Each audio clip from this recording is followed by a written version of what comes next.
So the first thing you're going to do is check. So checking for dangers for yourself, checking for response. Hello, you all right? Help! Head tilt, chin lift.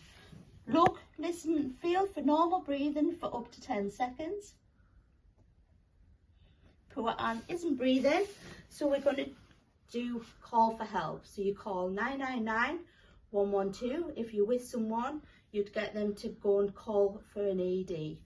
The next thing is compress. Heel in the hand, centre of the chest, other hand on top. You're going to compress the chest there at a rate of 100 to 120 beats a minute continuously.